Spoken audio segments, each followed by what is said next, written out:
Welcome back to Movie Cage Match, the only podcast where two movies enter, one movie leaves. And now, please welcome your host, Damian. That's right, this is Movie Cage Match, and I am your host, Damian. This week, our combatants are two Denis Villeneuve sci-fi classics, Blade Runner 2049 and Arrival. Helping me to decide the fates of these two films, we have everybody's favorite troglodyte Philistine. I'm Deej. And a woman of lethal cunning, Carrie. Introducing first.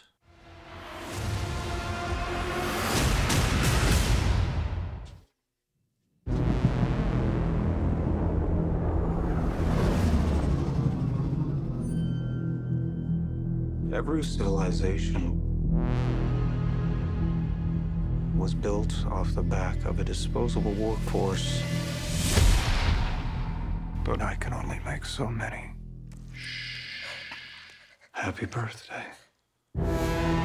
Weighing in at a whopping 164 minutes, we have the 2017 Denis Villeneuve directed Blade Runner 2049. We keep order. The world is built on a wall that separates kind. Tell either side there's no wall, you bought a war.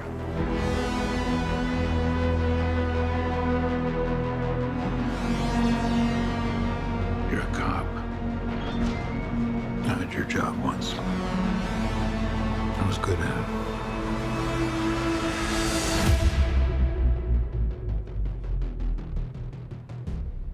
I know. What do you want? I want to ask you some questions. That was from the trailer for Blade Runner 2049, starring Ryan Gosling, Ana de Armas, and Harrison Ford. It's Challenger. There are days that define your story beyond your life. Like the day they arrived. Signs of what might be called first contact. The objects measure at least. I'm Colonel G.T. Weber from Army Intelligence. Pack your bags. You're at the top of everyone's list when it comes to translations. Priority 1. What do they want? Where are they from? You'll be reporting to me, but you'll be working with him when you're in the show. That's what they call in the UFO.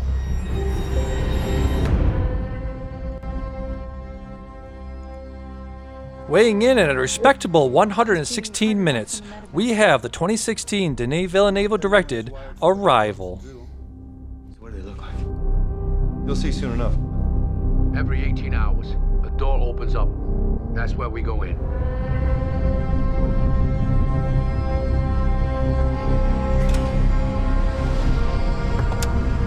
It's done. Yeah, that just happened. What happens now? They arrive. They need to see me. That was from the trailer for Arrival, starring Amy Adams, Jeremy Renner, and Forrest Whitaker. Right into the show, bicycle@gmail.com, bicycle on Twitter, subscribe on iTunes, Stitcher, Google Play, or Spotify, rate and review on Apple Podcasts, tell a friend, family member, or stranger. What's up, ladies and gentlemen? Hey, man. How you doing? Good, how are you all doing? Coming off another week of watching some great movies for a great episode. Fantastic Yeah. movies. I believe they're fantastic movies. What do you guys think overall? Go ahead. I liked one a lot better than I liked the other. How'd you know I was going to say that? This one was not close for me. No, wasn't close. Not even a little bit? Not even. No. Okay. Do you think you All know right. the direction we're leaning?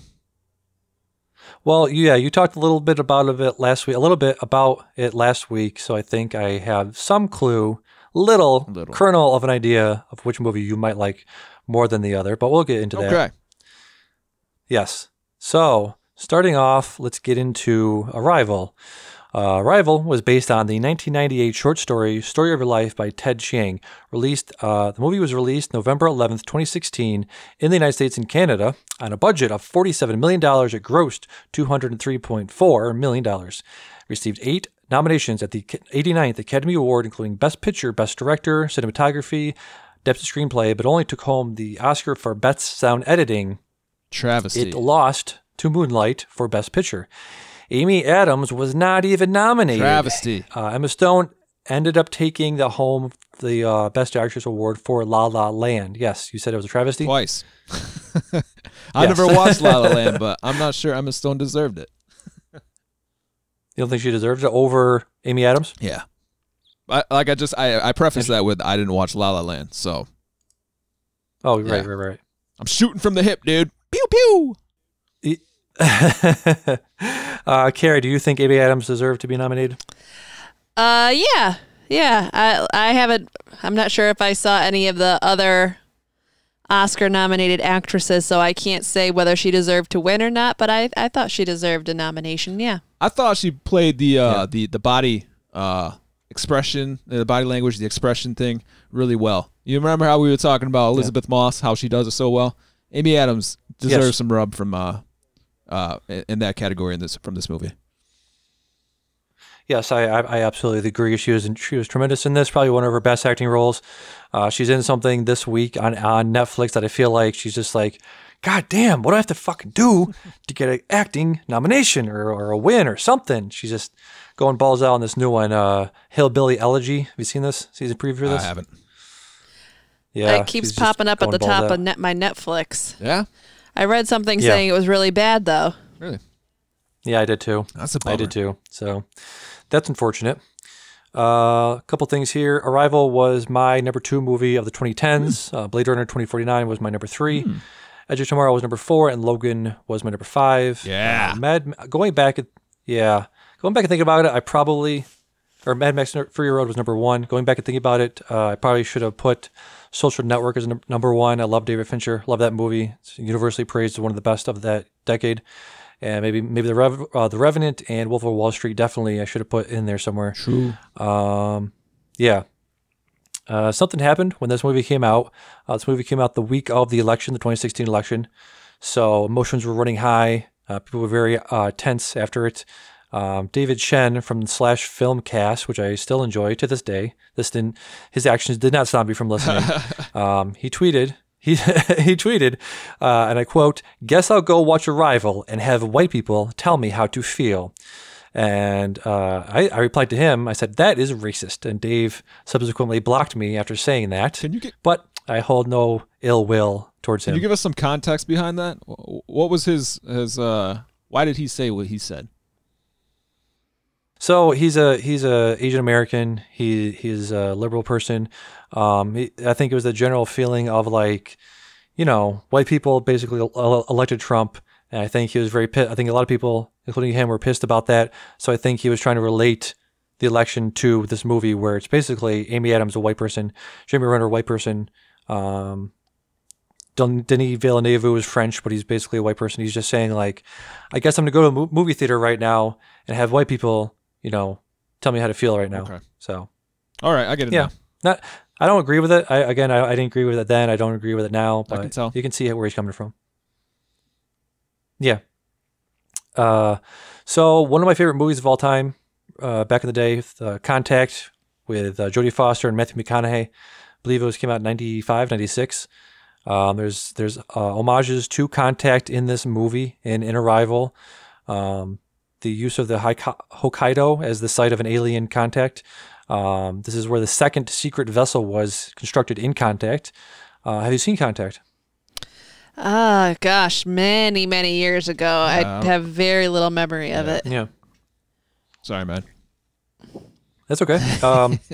So in Contact, spoilers for a 25-year-old movie, they build a ship that's supposed to take them to where the alien home planet is or something. They really don't know the entire time how it's supposed to work. But the first site, was a shuttle or whatever they build, gets sabotaged by Jake Busey.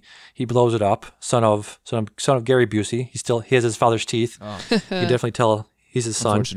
And he plays a saboteur. He blows up the first ship in Contact. But then there's a secret second ship that is built for Jodie Foster in Hokkaido, Japan. So I believe that was an homage to Contact there. Okay. So, yep. It's appropriate. Go ahead. No, it's just an appropriate connection. I can see that. Oh, yeah. Some fast facts, Arrival fast facts. When Louise's daughter questions the reason for her name Hannah, Louise explains that her name is a palindrome, which means it is spelled the same way backwards as it is forwards. This reflects the theme of the film in that the story starts as it finishes, due to the story's events existing in a non-linear timeline. So, full spoilers for this film and Blade Runner 2049, starting now. And all that. So, yeah. A question. Was she named? Yes. So was she kind of? What? Am I to believe that Louise is the one with the wherewithal to name her child Hannah, as in like, I named you this because of the reason that you just expressed, or was this a director kind of saying, yeah, this is what this is what summarizes the movie right here, this child's name. So was it like Louise as a character naming Hannah this with that intention, or was it the director's idea? You know what I'm saying? Does that make sense to you? Yeah, I hear you. Yeah, no, I hear you were saying. I don't know what the difference would be exactly, whether it was in the script or whether it was the writer's idea to come up with that, or it was the character. The writer makes the character's decision, so I don't know what. I don't understand the I don't understand decision there. You don't understand what I'm saying? No. I mean, if we watch a movie and we're not like looking at it as like the director, the writer, wrote all of this, we're a character's individual decision, basically. So she understands that that the events are existing in a non-linear timeline. Does she understand that? Yes. So she named Hannah full spoilers. intentionally. Sorry, go ahead. Like as she did. Yes. Okay. Yes, because we are. Well, so yes. Again, full spoilers. This movie, the beginning of the movie is the end. She is walking out of the hospital room where her daughter just died at the beginning of the movie. Correct. All right. So yes, Louise at the end of the movie has full awareness of what is to come in the future. So she basically, Louise in the future influences Louise in the present, but also so Louise in the present is also influenced by Louise in the future in that she named her daughter. She had the name of the daughter, I believe. It was probably a kernel in her mind as she's falling in love with Jeremy Renner to say, okay, this time is a flat circle, as Matthew McConaughey says in True Detective. So it's a non-linear timeline that she's experiencing all the time. So yes, in answer to your question, she did. I believe Louise named her Hannah because of the experience she went through. All right. So after having explained all this, can I do my joke now? Sure. Yes. You know how that meme where the kid asked the dad, is like, why did you name the daughter this? And he was like, oh, because that's like how I was feeling at the time. And he's like, well, why did you name me this? And he's like, oh, don't worry about it. Uncontrollable rage, smash my controller or something like that. Something quirky like, oh, it's like, oh, okay. When the daughter asks, what's the reason for my name, Hannah? I'd be like, well, because I couldn't name you incurable disease, that would be nice. Now, why was it? Okay, since we're going there already, I'll ask the question: why couldn't she cure her daughter's disease if she knew everything in the future? Right? She knows her daughter's going to die. She learned the alien language by reading her book that she wrote in the future. Why couldn't she know what her daughter was dying of in the future and then make plans to try to save her? Yeah, 'cause she understands all the future, right? At this point. Yes. Yeah. Yes. So yes. Either that disease is never cured, or she's just mean. She didn't want to disrupt the time flow. Maybe, I don't know. Right. So moving on to next fast fact for Arrival. Dirty sci-fi, quote unquote, dirty sci-fi is what director Denis Villeneuve and cinematographer Bradford Young called the look they created together for Arrival. Villeneuve wanted to feel like, quote, this was happening on a bad Tuesday morning, like when you were a kid on the school bus on a rainy day and you dream while looking out the windows at the clouds. Did that come across to you in this while watching the movie? Say that again. Sorry. The whole thing, or the last part. So Denis Villeneuve wanted to feel like, quote, this was happening on like a bad Tuesday morning. Oh yeah, like when you were a kid on the school bus. Yeah. No, absolutely. Yeah. It did the atmosphere. The whole thing of it did. The feel. It was like I don't know what you call it. It's just like hazy. Maybe not hazy. Like lazy. I don't know. Like very easy to let your melancholy. Yeah. And it's like one of those atmospheres that your mind just kind of wanders, and I absolutely felt the way that this quote right here he implied. Yeah. Let me see. So next fact, screenwriter Eric Heiser, something, worked for weeks on what Shang's wife's last words would be. Heiser would have preferred not to leave the words a mystery to English-speaking audiences, and is happy to translate the film's most crucial line of dialogue for anyone who asks. In war, there are no winners, only widows. So we're getting to the end here. I probably should have said this last, but we'll talk about it now. At the end of the movie, Louise talks to the Chinese, the president, right? The Chinese president? Yes. Or the general? Yeah, maybe a general. He seemed like he was in control of all military operations. Yeah. She whispers in his ear, no, you can't hear what she's saying. And Villeneuve wanted to leave it a mystery, but the writer was like, no, fuck that. If you want to know what he said, here's what she said. I think it was a very profound thing to say. I don't know why you'd want to leave that out. Yeah. Yeah, I don't either. No. Interesting choice. Yeah, it was, wasn't it? The first time Louise exposes herself to the aliens is when she sees a glimpse of the future. So at the very beginning, I saw this already. So I'm thinking back. When does the language start to influence her and infect her and change her mind? As you see throughout the movie, and you definitely can tell the first time she takes off her suit. Right, she takes off the headpiece and approaches the aliens. She goes back to her room and she starts seeing little glimpses of the future. So I feel like that's where that started, right? Any sort of organically touching their environment with her skin is what exposed her, right? Yeah, I do have a question. So learning this language is helping her to see her future. Can she make choices to change that future? I don't know. Is she, I think that was like the thing we were talking about earlier. Like, is that the path she has to follow? Yeah, can she change it? Is she supposed to? And does she want to? I mean, like we were saying, that if she can come up with a cure for her child's disease, would she? Or can she and would she? Yeah, I don't know. My question would be like, why not just try to find a different partner? And if you end up marrying someone else, having a different kid, maybe that kid won't be destined to die tragically. Yeah. I don't know. Yeah, because I asked, I was like, is there anything special about this child? Does she have powers? Right.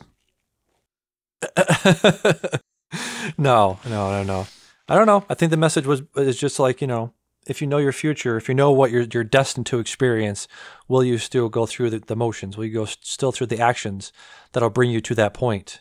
You know what I mean? Yeah, I don't know. It would make sense if the child was like some special kind of, I don't know, force or something. That's because like the aliens, they also said that they're going to need Earth's help at some point, right? Yes. Right. So if it was like that child is what's going to help us, then that would make more sense. Yeah, I don't know. I think it was more of a thing of like, what's your destiny, or what are we destined to do, and can you change it? If you saw your future, would you try to change it? So I think it's more of a philosophical question more than a logistical question of like, if you can see your future, would you change it? Would you, Dion, change your future? I'll take that question. I mean, if it means that I'm going to lose my child, then absolutely, I would make a different decision. I also have a gripe with her decision. Like, I don't think it's fair that she didn't include her her future husband in the decision about having a kid that's going to die a horrible death. Like, that's his daughter too. Why doesn't he get a say in it? Right. And then why she chooses not to tell him at first, but then she tells him like years into the child's life. Right. So either tell him beforehand or don't tell him at all. Like, why inflict that pain on him in the middle of the child's life? What's up with that? Right. Like, if you're not going to tell him, then don't tell him. Like, you tell him while the kid is still well. Like, oh, guess what though? Like, I know you love your daughter and everything, but guess what? In a couple years, she's going to die. What? That's just cruel. I don't understand. It is. Yeah.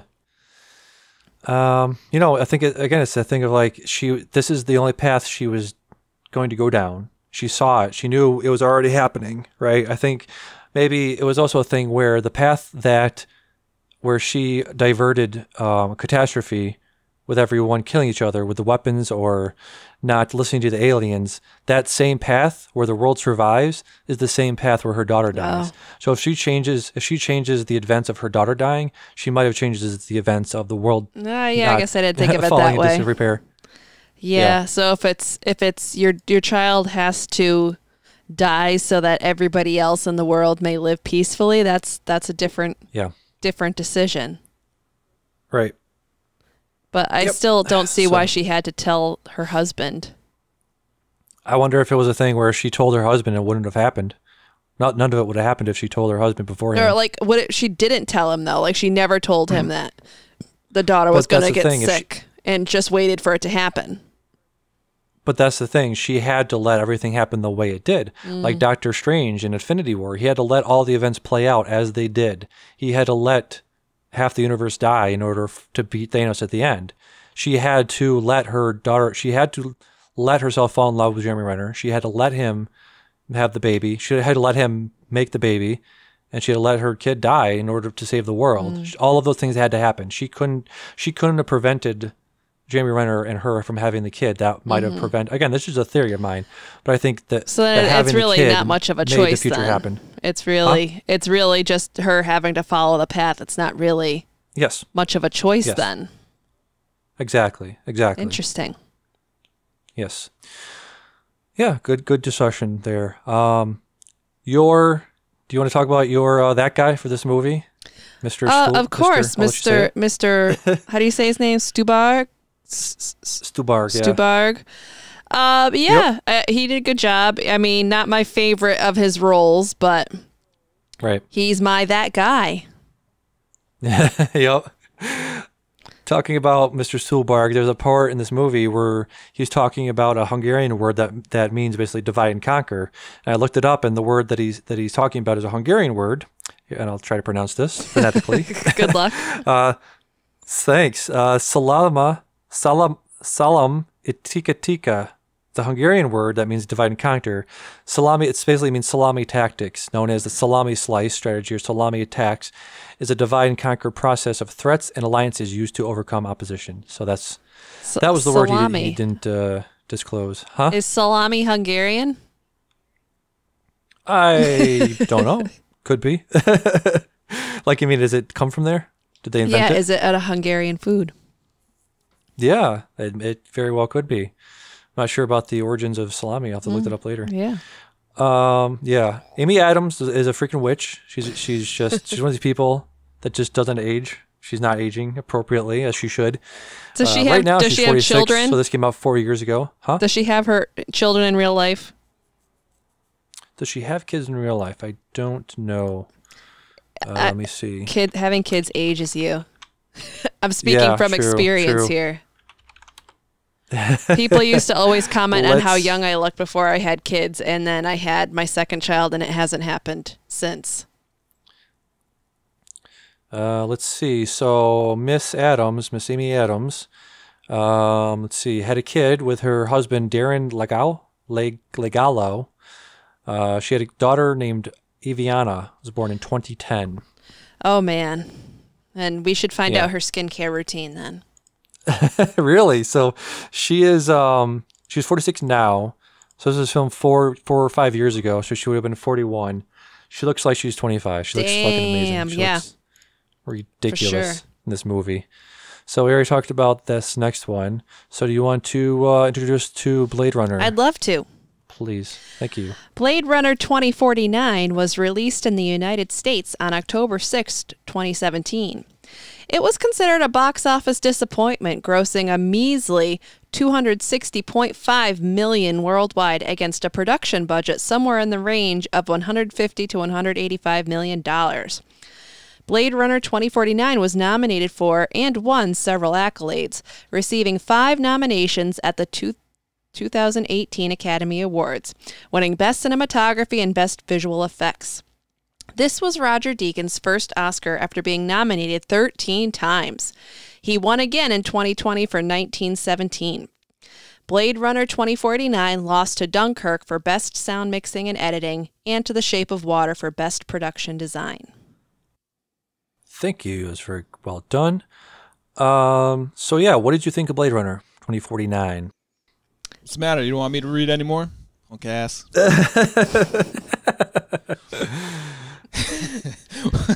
He's feeling very hurt. No, it's fine. It's I can fine. tell. I can hear it in his voice. No, what did I think of Blade Runner 2049? Not a lot of good stuff. It was very, very slow. And I don't know, maybe that was just me. I've never watched the one before this, so I don't know. I don't think there was too much I needed to know, but the style of, I assume the original probably mirrored 2049. Am I correct? You've watched both, right? Yeah. So if I had watched the other one and really liked it, then this one would probably be right up my alley, which tells me that I probably would not like the original Blade Runner either. Right. Okay, do you have a comment on the slowness? Yeah, I'm just not a huge fan in general of futuristic movies, especially when they're like dark and gritty like this one. I don't know, it depresses me. I just don't like how I feel watching them. I love it. I mean, I think the cinematography of these kind of movies are phenomenal. I like the idea of wastelands and things like that. I mean, I don't like it like I want to be in it, but I like the visuals that come. Well, it's more about like seeing these like great buildings reduced to like rubble. You know, like when you see the image of a Statue of Liberty tipped over, like the head just chilling there, like Planet of the Apes style. You know? Gosh, I find that so incredibly depressing. It just makes me feel down. Like it's so powerful. I don't know. You're watching something like that. It's a very powerful image and. I mean, that's why I like it. Living in it, no, that sounds awful. Sounds terrible. Yeah. Yeah. No, not even Ryan Gosling could make this movie enjoyable for me, and that's saying a lot. Yes, it is. So yeah, I mean, he's doing the Ryan Gosling thing. It works well since he's playing a not a robot. What do you call those? A replicant. A replicant. Yeah, not a big reveal. They revealed this at the very beginning. It was a big deal. I think a lot of people were arguing back and forth about whether Harrison Ford was a replicant in the first Blade Runner. Yep. So I feel like they try to get out ahead on this one and reveal it right away that Ryan Gosling is in fact a replicant. When he's chasing down Batista, taking his eyeball out. But right before that, Batista comments that they are both the same. They're both the same kind of people, right? Yep. Well, yeah, except he's like a newer model, basically. Newer model, exactly. Can you explain to me again why replicants need to be retired? They were rebelling against the system, against their creator. Okay. Trying to be more models human? that were more what do you call that? Loyal to their creator. The older models just basically said, "No, we're not going to be your slaves anymore," and basically broke off. Yeah, taking back their they free had to will. retire. They had to retire those old models that were rebelling. Okay. Okay. Yep. No, doesn't he he feel guilty about killing his own kind? Eventually, or no, he didn't feel guilty about killing Batista. I think it was the fact when he starts breaking down, when he starts breaking down mentally, is when he finds out that that he had memories in his brain that weren't his, right? Yeah. The memory wasn't his. Right. Yeah. It was a decoy, like to draw people off the case or something, like to hide who that member actually belonged to. Yeah. No, I like Ryan Gosling in this. Like I said, he smolders. He smolders better than almost anyone in Hollywood these days. So there was so much of the smoldering though. Like in his other movies, he has some like range, like he can do stuff. I should have said, strap in, buddy, get ready for the smoldering. 2 hours of smoldering. Yeah. 2.5 hours of smoldering. That's all it was. It's just him feeling bad. And it's like and I would say that he did feel a little regretful that he had to take out Batista. Like when they were fighting, he's like, don't make me do this. And then like Batista's trying to get back up and he's like, stay down. Please stay down. Yeah. I like the music in this. I love the sound design in Blade Runner 2049. Love the Gregorian chanting in the background. Mackenzie Davis is great in this. We saw her in The Martian. She was a satellite tech. Okay. Yep. She's also great in Terminator Dark Fate as the new good Terminator. Oh, the good one. All right. Yes. I was going to say, not the bad one. Because I was going to say if she was the bad one, would she be like kind of like pigeonholing herself? Yeah, exactly. Typecasting. I can only play mean people. Ryan Gosling in this movie has a little artificial AI person played by Ana de Armas. Her name is Joy in this movie, or maybe that's just the name of her model or whatever. But Christmas is coming up, so that is my Christmas request from you. God, boss. To you. Yep. Well, you better get going on your letter to Santa. Yeah. I could see your living room having that whole setup that he had, the camera on the top and being decked out. I could see that happening for you. Yes. Yep. So some of my favorite moments from Blade Runner 2049, you have Love, the bad. I don't know if she's a replicant or she's a replicant, correct? Yes. Yeah. So she's a replicant. She's not like Kay. Was Kay the boss? No, Kay wasn't the boss. Who's the boss? Who did Jared Leto play? Leto. Jared Leto was the new guy making the replicants. Okay. He was the head. He wasn't controlling her, making the replicants. Right? Huh? He wasn't controlling her. Like she was like straight up just kind of his number one, right? Yeah. Okay. Exactly. So there's a scene where she's basically following Ryan Gosling around so he can do the dirty work and find the child that Harrison Ford made back in the day. Mm-hmm. So Love is tracking him, and he gets into a little bit of trouble, and she calls down this drone strike while she's getting a fucking manicure. Love that scene. Yeah, that was pretty ridiculous. Yeah. Yeah. I love the part, like I said, Joy is this AI. She was a hologram, but then he brought up this woman named Mariette into his apartment room, and Joy basically merges with her, so it looks like she's wearing Joy's skin on top of hers. Yeah. So it sort of feels like he's fucking Joy while he's fucking Mariette. Right. Gross. Yeah. It's pretty. That was really her only purpose in this. She had like 2 other lines. Yes. She could maybe, if it wasn't for the bonding sex, I would say she would be the most useless character. No, she wins. Gotcha. She wins the Kristen Wiig Award for me. Yeah. Okay. Well, in my book, she almost won it, but she won it for you. Right. Okay. Yeah. Yeah. Well, I mean, he could have had a fleshlight, you know? Come on. A walking, talking fleshlight. Yeah, he could have just jerked himself off while the hologram shaked her titties. After dark. Yeah. Speaking of Kay's boss, there's a scene where Love goes into her office, and her boss grabs the glass of whiskey, and then Love crushes the glass of whiskey in her hand. I thought that was pretty cool. Yeah, never saw that before. And also, that's one of my useless characters too. The police captain. Sure. What does she do? Nothing. Basically, she had a weird crush on Ryan Gosling's character, and then basically was like, "Oh, I can't protect you. You got to get the hell out of here. Get your shit together." And then after that, Love whooped her ass. Yep. Last week you were talking about the shootout or the fight scene in the lounge area. Yeah, dude. Where Deckard lived. Yep. I love that scene. That was great. I guess Harrison Ford accidentally punched Ryan Gosling in the face while filming that scene. It has to happen. Like more than it's just I don't know. They just have to expect it going in, right? Yeah. I mean, all it really takes is just like a second timing off. Like Ryan's leaning in and Harrison's in the mid swing, and boom, that's it. Yeah.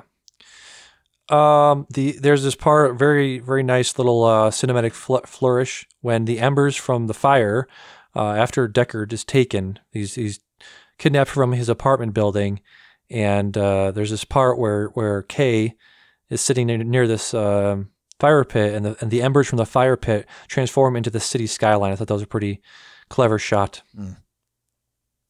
Then you have Kay seeing the Joy advertisement. She's like, what, 100 feet tall? There's a 100-foot tall hologram advertisement for Joy. It was a pretty cool scene. Yep.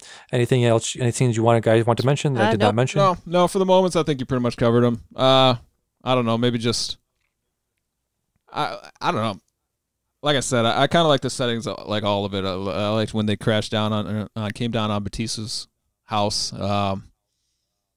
That flying, like he had to do those evasive things when he was coming to the planet with the orphanage. I even like the orphanage thing, like just that whole, I don't want to say steampunk, but it's just like that industrial setting, I guess. I don't know. It was just, I don't know, cool stuff. Yeah. What was I going to say? There's that scene where Deckard and Kay, or Kay rescues Deckard from the ship, from the little ship he was in, and they crash land near shoreline, right? They have that fight, that shootout near the shoreline with Love. See, I thought that one was trash. Really? Why?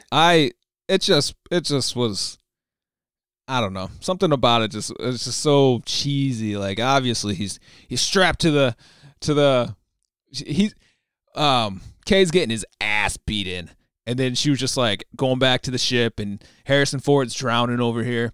And then somehow I'm supposed to believe he swam back under and Undertaker choke slam or lift her up by her throat and just the way he drowned her, that was pretty badass. But it's just the whole fight. It felt like you just knew that this was in some kind of room.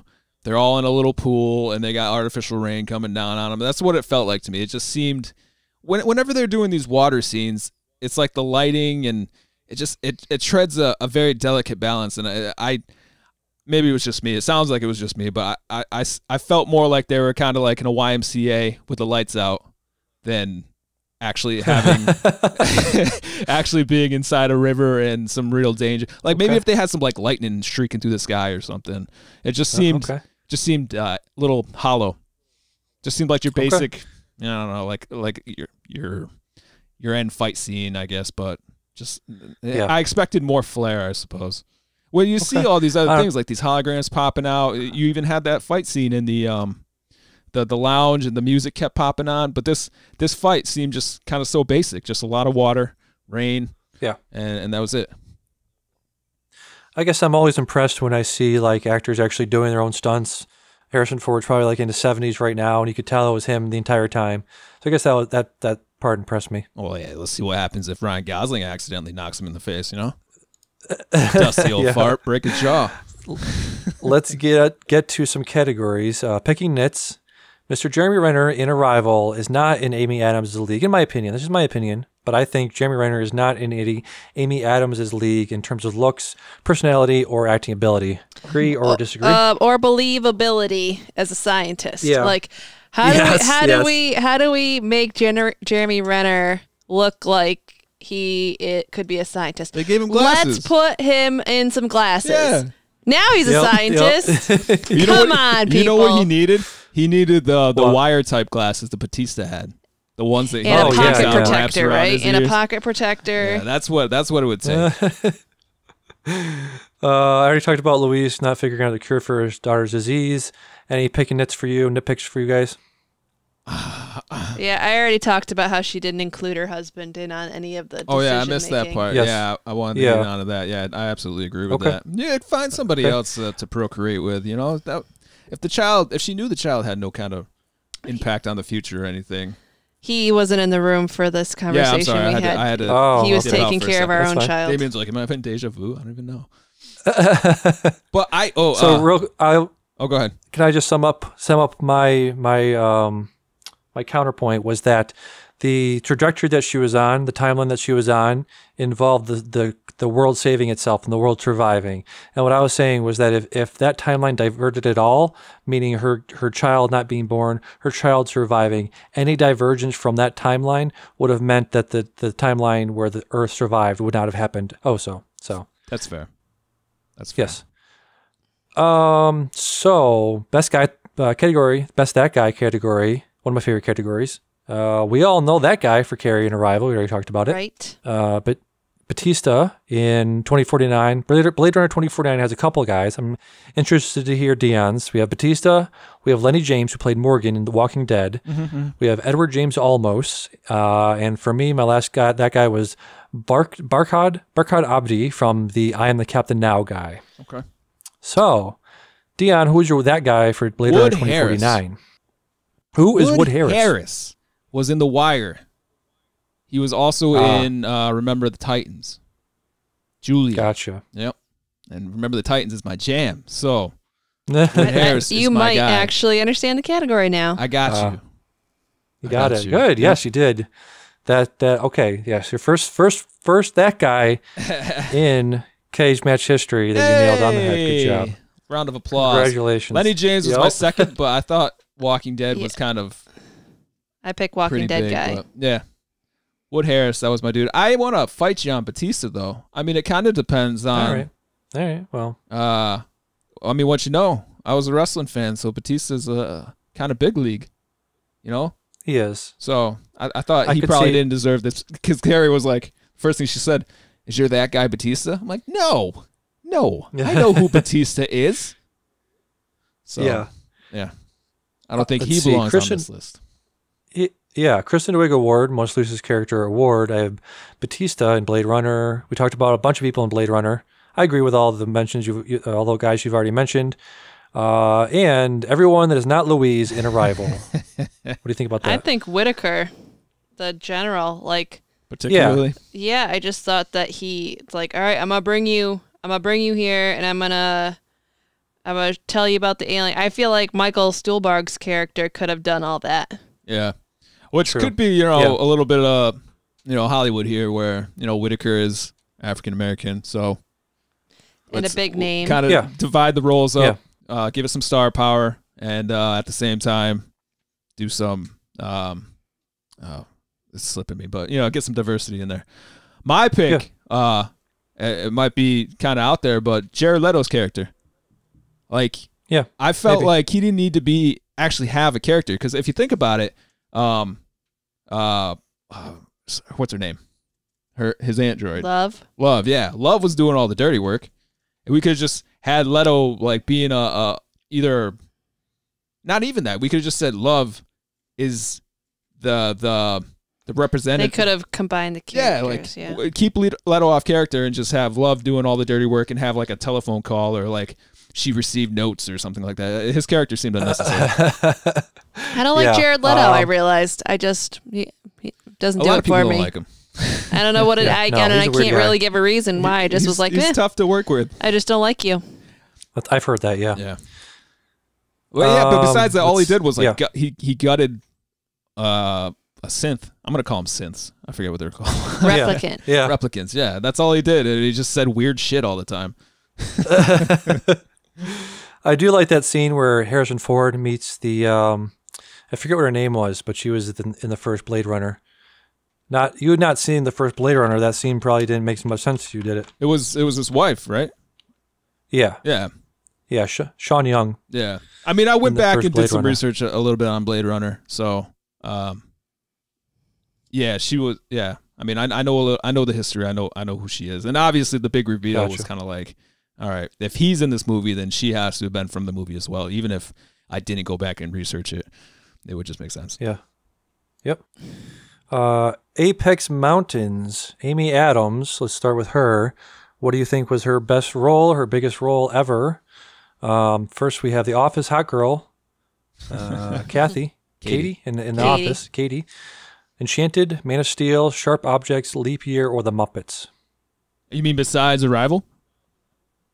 You can include Arrival. If you think Arrival is her best I do. moment, then yeah, you can say it. Okay. Yeah, I'll put her at this one too. Yeah, Just Arrival. the noms that she got. Well, I mean, she didn't get, but the movie got. Yeah, I think that, and I really enjoyed her acting in this. There was no point in that movie where I felt bored. Even like something where people said that the movie was a little slow, and her teaching language to aliens was like. I didn't think it was slow at all. Well, I mean, that was a criticism for it. Yeah, but I don't agree with that. Yeah, I don't agree with it either. I was interested the whole time, and I think a lot of it had to do with her acting. Jeremy Renner, I agree with you with everything you said. Jeremy Renner, we got Arrival or Mr. Hawkeye. He was in a movie called The Town with Ben Affleck, The Hurt Locker, or Mission Impossible Rogue Nation. It's her guy. Hurt guy. I gotta imagine it's Hawkeye, It's right? I mean, Hawkeye, how many yeah. times did he play that role? Oh yeah. How much money did he make off of it? And will forever make money off of it? I mean, I guess the next would be Hurt Locker. I would say Hurt Locker for me. I actually don't remember him in The Town, so there you go. Okay. And I don't know if I watched Rogue Nation, so can't answer you there. Yeah, I would probably say Hurt Locker. But actually, if you think about it, his music career is where everybody knows him the best. Yeah, his music and his app making career. Yep, that's his peak. Yep. Absolutely. Mr. Ryan Gosling, what do we think? This movie, Blade Runner, The Notebook, Driver. We got a couple here. The Place Beyond the Pines, La La Land, Crazy Stupid Love, First Man, or The Nice Guys. I loved him in Crazy Stupid Love. I love him in a comedic role more than in a serious role. I agree. Yeah. Yeah. And have you seen him in that movie? Have you seen him in that movie? He's shirtless in all these movies. Yes, but have you seen him in that movie? Yeah, I've seen him in that movie. Is that the one? Yeah. Are those painted on? Yeah, he picks her up. That thing. I don't think that was his best. I don't think that was his apex. Maybe the apex for his abs. But I think it was definitely Notebook. Oh, okay. Interesting. Well, maybe that's my bias. I would assume a lot of people would say La La Land, but I think Notebook would I prefer Notebook. And also, there's some bias because I haven't watched La La Land, and I'm not going to. I just want to make this clear. I tried watching it for like 10 minutes, and I was like, no. I don't vibe with musicals. So can't do it. Okay. I even did Hamilton. I didn't watch all that, and it seemed like there are parts that could be interesting, but I'm not going to. I want to watch Hamilton again. I think you should watch it just for like you have to get through because like 10 minutes into it, I was like, nope, I'm going to turn this off. But then I was like, no, I'm gonna give it a shot, and then I loved it. I think you just have to give it a little bit of a shot. Can't let people sing to me for 2.5 hours. 20 minutes. Give me 20 minutes. I gave it 20 minutes. I was coming in and out of the room, Yeah, no, but you have to watch it for straight 20 minutes. You can't come in and out of the room. Well, I would watch 20 and then La La Land. Did they sing the whole time? No. It's the same as like a Disney movie. They talk and then they sing. All right, I was under the impression they sang the whole time. What's better, Hamilton or La La Land? Hamilton by a country mile. But okay. So if we're gonna watch a musical, that's what we should watch. Yes, absolutely. If it ever comes to that. Oh, if we ever land on musical in the if it ever in the thing, that, you could do Hamilton first. Well, La La Land's not a musical, I suppose. It is a musical. It absolutely is a musical. I'm taking that off the wheel. Moving on. Well, same category. Apex Mountains. Ana de Armas. Well, let me say my Ryan Gosling thing. He was very funny. The Nice Guys. I think you guys should check out The Nice Guys. He flexes a muscle that doesn't usually flex, and he flexes it very well, which is comedic. His comedic muscle. He's very good in that as the funny, like weird detective in that with Russell Crowe. That was a very good movie. So definitely check that out. Ana de Armas. The other thing you guys seen her in was Knives Out. Yeah. Right. Guilty. Isn't that the only thing the world's seen her in? Huh? Isn't that the only thing the world's seen her in? Pretty much. Yeah. So is it Joy? Do you like her in Blade Runner or Knives Out better? Knives Out. Knives Out. Knives Out. She played a robot well. No, it was Knives Out. It was better than Knives Out. Okay. I shouldn't have thought that hard about it. We have, up next, we have the director, Denis Villeneuve, directed Sicario, Prisoners, Blade Runner 2049, and Arrival. So, what do you think was his better directed directed movie. I've only seen these two. I've heard a lot of praise for Sicario. Yeah. I mean, I'm going to go with Arrival because if you guys can't tell that I'm already leaning that direction anyways, I just think it's a better movie. But Sicario, I've heard good things, so if I ever get around to watching that, maybe I'd say that. Yeah. Let's see. Lastly, we have the sinister cinematographer himself, Roger Deakins.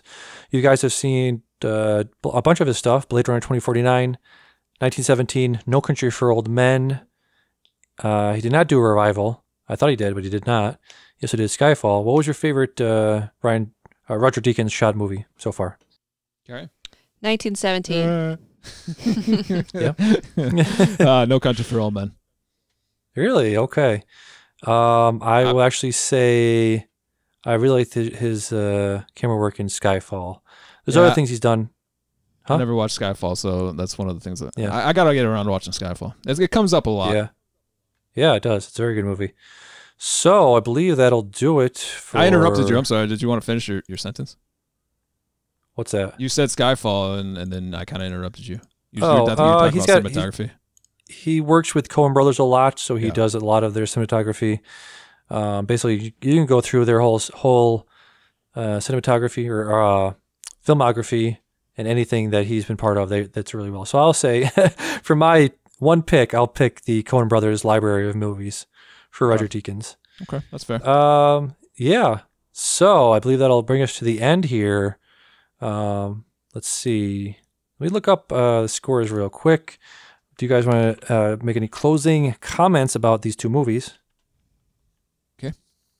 Closing thoughts. Do you want my choice or? No, just closing thoughts. No. Okay. Well, I general liked one movie closing thoughts on both of them. a lot, and I did not like one movie a lot. I thought Arrival was a fun premise, teaching aliens our language and having to do it in this elementary way was fun to watch and much more intriguing to me. Yeah, very interesting. And while it sounds like I crap on Blade Runner a lot, I feel like if it was a faster paced movie, I would have had no problem with it. There were plot holes in it that bothered me, and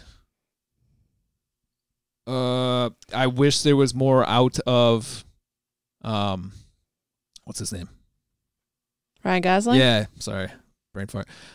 His character, but I understand that he's supposed to be a synth, so it's whatever. While I was watching these, like when I was watching Blade Runner, I was like, how much longer is this movie going to be? When I was watching Arrival and it ended, I was like, wow, I can't. That flew by. I can't believe that's over already. Yeah.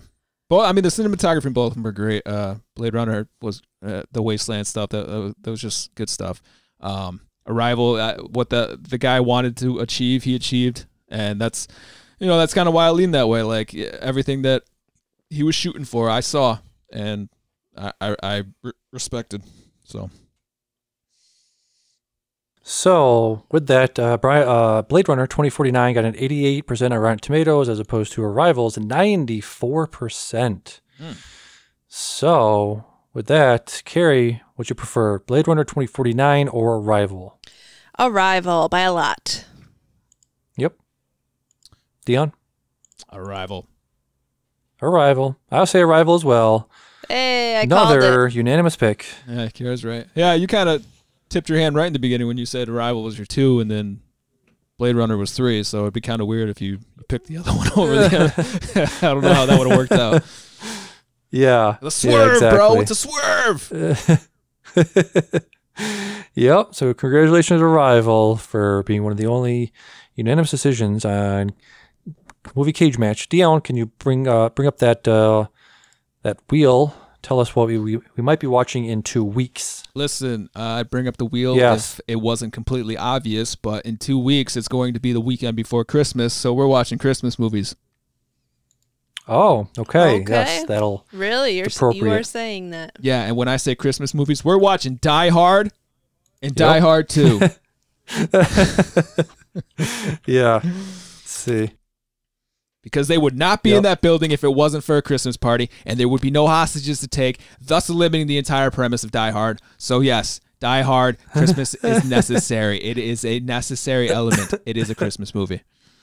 Okay, great. Can't wait for that. Christmas movie's coming up in 2 weeks. So if anybody else has anything you want to talk about. Nah, homie. We good. No, okay. All right. So this has been another successful movie cage match. I've been Damian. I've been Deej. And Carrie. See you in 2 weeks. Bye-bye.